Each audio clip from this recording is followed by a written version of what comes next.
I am your learning helper. और आज हम पढ़ने जा रहे हैं अंडरस्टैंडिंग मीडिया, जो कि एनसीईआरटी क्लास 7th का सिविक्स का चैप्टर 6 है। तो चलिए स्टार्ट करते हैं।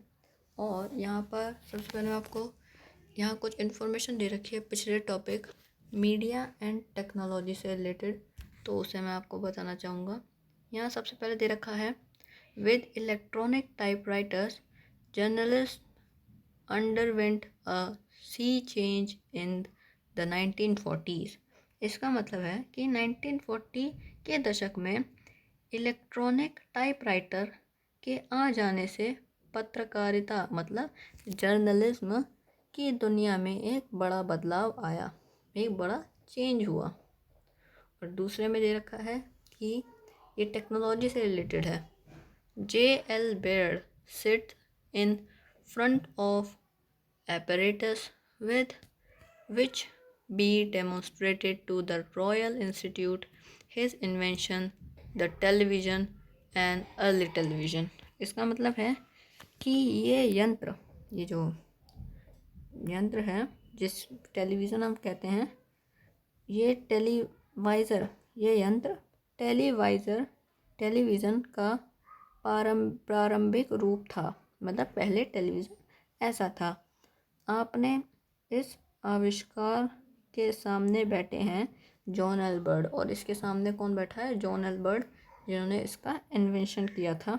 इस यंत्र के द्वारा उन्होंने रॉयल इंस्टीट्यूट के समक्ष अपने आविष्कार का प्रदर्शन किया था। ये दिखाकर, मतलब जैसे पहले उनको क्या करना था, लोगों को दिखाना था, तो उन्होंने इसे दिखाया था, टेलीवाइज़र को, और रॉयल इंस्टीट्यूट के समक्ष उन्होंने ये जो टेलीवाइज़र है इसे दिखाया था।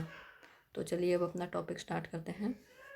The different technologies that mass media uses are expensive. इसका मतलब है कि मास मीडिया द्वारा उपयोग में लाई जाने वाली विभिन्न तकनीकें अत्यंत महंगी हैं, मतलब बहुत ज़्यादा महंगी हैं। जो मास मीडिया जो यूज़ करता है, हमने पहले भी पढ़ा। ज़रा टीवी स्टूडियो के बारे में सोचिए, जहाँ पर समाचार वाचक माने न्यूज़ रीडर बैठता है। इसमें लाइटें, कैमरे, ध्वनि रिकॉर्डर करने के लिए यंत्र होते हैं, माने रिकॉर्डर्स होते हैं, साउंड रिकॉर्डर्स होते हैं, संप्रेषण के लिए सैटेलाइट आदि। मतलब ट्रांसमिशन, जो हमने जो रिकॉर्ड किया है उसे पूरी दुनिया तक पहुंचाएगी कौन? सैटेलाइट्स या फिर cables. All of which cost a lot of money. और इन सभी में बहुत ज़्यादा खर्चा आता है। समाचार के स्टूडियो में केवल समाचार वाचक माने न्यूज़ रीडर को ही वेतन नहीं दिया जाता, वेतन माने सैलरी, बल्कि और बहुत सारे लोग हैं जो प्रसारण माने ब्रॉडकास्ट जिसे हम कहते हैं, उनकी सबकी मदद से ये जो पूरी ब्रॉडकास्ट है वो बनती है, ना कि केवल एक न्यूज़ रीडर की मदद से। इसमें वह लोग सम्मिलित हैं जो कैमरा व प्रकाश यानी कैमरा और लाइट की व्यवस्था करते हैं। जैसा कि आपने अभी पढ़ा कि मास मीडिया निरंतर बदलते रहते हैं, इसीलिए नवीनतम तकनीक माने नई से नई तकनीक जुटाने पर भी बहुत धन व्यय होता है, मतलब बहुत धन खर्च होता है नई से नई टेक्निक को अपने को यूज़ में लाने के लिए। इन खर्चों के कारण मास मीडिया को अपना काम करने के लिए बहुत अधिक धन की आवश्यकता पड़ती है। उनको, मीडिया को बहुत सारा पैसा चाहिए होता है। अब क्यों चाहिए होता है ये हमने अभी जाना, क्योंकि एक ब्रॉडकास्ट को बनाने के लिए सिर्फ एक न्यूज़ रीडर की ज़रूरत ही नहीं, लाइट मैन, कैमरा मैन, इन सब की ज़रूरत पड़ती है। और इन खर्चों के कारण जनसंचार माध्यमों माने मास मीडिया को अपना काम करने के लिए बहुत अधिक धन की आवश्यकता पड़ती है। इन सभी कारणों के कारण परिणाम स्वरूप, मतलब इसके परिणाम में अधिकांश टीवी चैनल, अधिकांश माने ज़्यादा से ज़्यादा टीवी चैनल जो हैं और समाचार पत्र माने न्यूज़पेपर किसी बड़े व्यापारिक प्रतिष्ठान का भाग बन चुके हैं, माने वो एक हिस्सा बन चुके हैं किसका, बिग बिजनेस हाउसेस का। Mass media is constantly thinking of way to make money.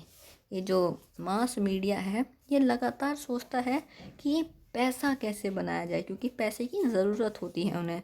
एक तरीका जिसके द्वारा मास मीडिया धन अर्जित माने धन कमा सकता है, वो विभिन्न वस्तुओं का विज्ञापन करके, माने अलग अलग तरीक़ों का एडवर्टाइजमेंट करके, एड्स करके, जैसे कार, चॉकलेट, कपड़े, मोबाइल फ़ोन आदि।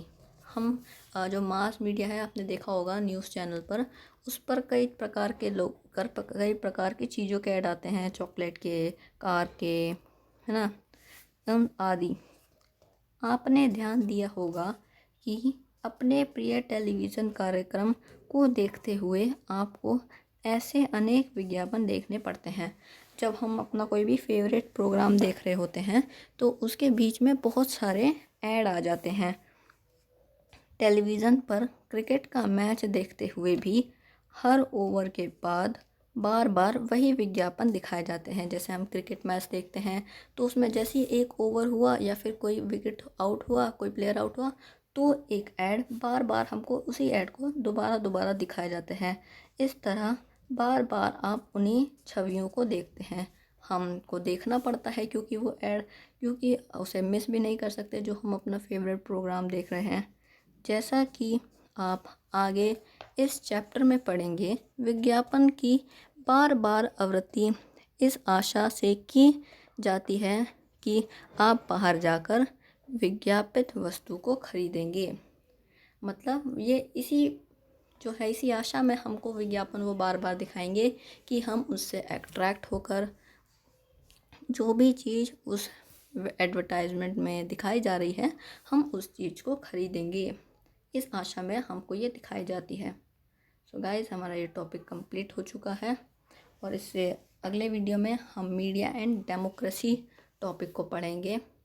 और इसमें हमको यहाँ पर एक पॉइंट दे रखा है, the cost of advertise on a TV channel varies from 1000 to 1 lakh पर 10 second depending on the popularity of the channel time.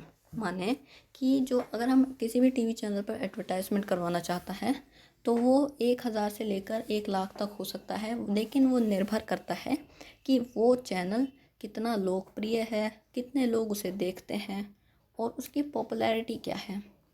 तो अगले वीडियो में हम मीडिया एंड डेमोक्रेसी पढ़ेंगे। मिलते हैं अगले वीडियो में।